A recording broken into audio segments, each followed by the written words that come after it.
नमस्कार। आज युवा दस्तक और लोकतंत्र की टीम जनपद बांदा के इस बंसीपुरवा गांव में पहुंची है। बंसीपुरवा गांव जो कि तिंदवारी विधानसभा में आता है और हमारी विधानसभाओं की आप लिस्ट देखेंगे तो बांदा में 4 विधानसभा हैं, 232 तिंदवारी, 233 बबेरू और नरैनी और एक 235 बांदा। 4 विधानसभा वाला जिला जनपद बांदा जो कि हमेशा से सुर्खियों में रहता है पलायन के मुद्दे को लेकर के। बांदा में जिस तरीके की गरीबी देखने को मिलती जब सूखा का हालात था, क्योंकि बुंदेलखंड अपने आप में तमाम तरीके की समस्याओं से घिरा हुआ है। पूरे बुंदेलखंड में जहां 19 सीटें आती हैं, अभी कल के चुनाव में बुंदेलखंड के जालौन, झांसी, महोबा, हमीरपुर जिलों में मतदान हो चुका है। चौथे चरण में यहाँ पे बांदा सीट का 23 फरवरी को मतदान होना है। उससे पहले युवा दस्तक की टीम जो पिछले 26 जनवरी से पूरे बुंदेलखंड के अलग अलग गांवों में जाकर के युवाओं के मुद्दों पर चर्चा करने के लिए निकली थी, जिसका मुख्य उद्देश्य है कि आखिरकार युवाओं के मुद्दे क्या है और किसी भी राजनीतिक दल और उनकी पार्टी में युवाओं का एजेंडा क्या है।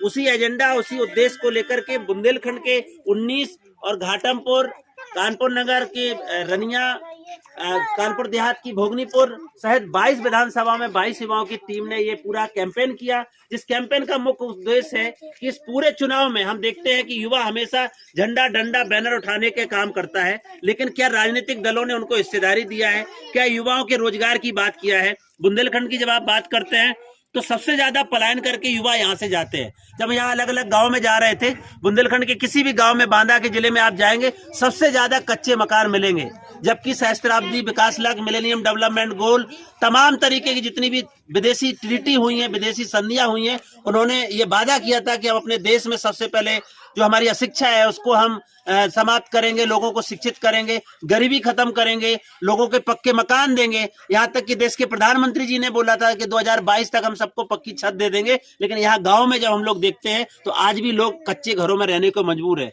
इस तरीके से की बदहाल स्थिति में जो बुंदेलखंड के लोग, बुंदेलखंड के युवा जी रहे हैं, उन्हीं सबको जानने के लिए हम लोग ग्राउंड पे युवा दस्तक लोकतंत्र की टीम पहुंची है। तो आज हम इस बंसीपुर गांव में युवाओं के साथ संवाद करने के लिए यहाँ पे खड़े हुए हैं। हमारे साथ जितने भी लोग जुड़े हैं, जितने भी पार्टी के लोग, नेता, प्रत्याशी, इस उद्देश्य सिर्फ इतना है युवा दस्तक लोकतंत्र टीम का कि आपके हमारे जो मुद्दे हैं वो नेताओं तक नहीं पहुंचते हैं। हम लोग हमेशा ये बात करते आ रहे हैं, पूरे चुनाव में ये निकल के आया है कि 2 चरण में चुनाव हो रहा है। पहला चरण नेता हमारे चरणों में, यानी कि नेता जनता के चरणों में जाके वोट की भीख मांग रहा है, वोट मांग रहा है, और जैसे ही जीतता है उसके बाद 5 साल के लिए गायब हो जाता है। ये लोगों ने बोला है, क्योंकि लगातार उनकी समस्याएं आज तक जैसे की तैसी पड़ी हुई हैं। तो इस युवा दस्तक लोकतंत्र की टीम में जितने सारे मुद्दे निकल करके आएंगे, हमारा दूसरा क्रम में युवा दस्तक लोकतंत्र की टीम उन तमाम प्रत्याशियों के सामने ये सवाल, ये सारे मुद्दे रखने जा रहे हैं। इसी को लेकर के हम आज यहाँ पे बातचीत करने आए हैं। जितने भी युवा हमारे साथ बातचीत करेंगे,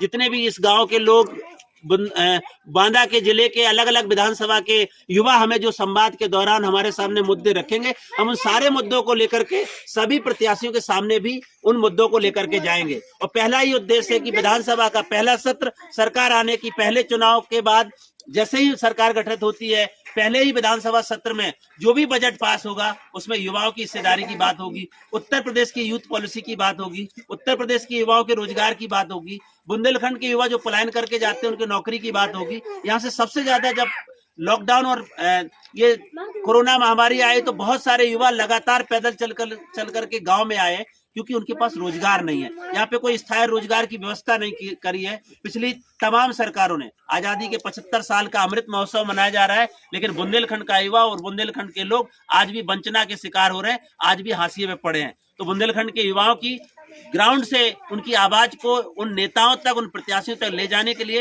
युवा दस्तक लोकतंत्र की टीम निकली है। और उसका एक ही एजेंडा है कि इस चुनाव में आखिर प्रत्याशी और उनके राजनीतिक दल का क्या एजेंडा है युवाओं की हिस्सेदारी का। आप सब लोग हमारे साथ युवाओं की इस आवाज को बुलंद करने में साथ देंगे। तो जितने युवा हमारे साथ बातचीत करेंगे, उनके मुद्दों को लेकर के हम युवा दस्तक और लोकतंत्र की टीम के माध्यम से उत्तर प्रदेश में युवाओं की आवाज को बुलंद करेंगे। बहुत बहुत धन्यवाद।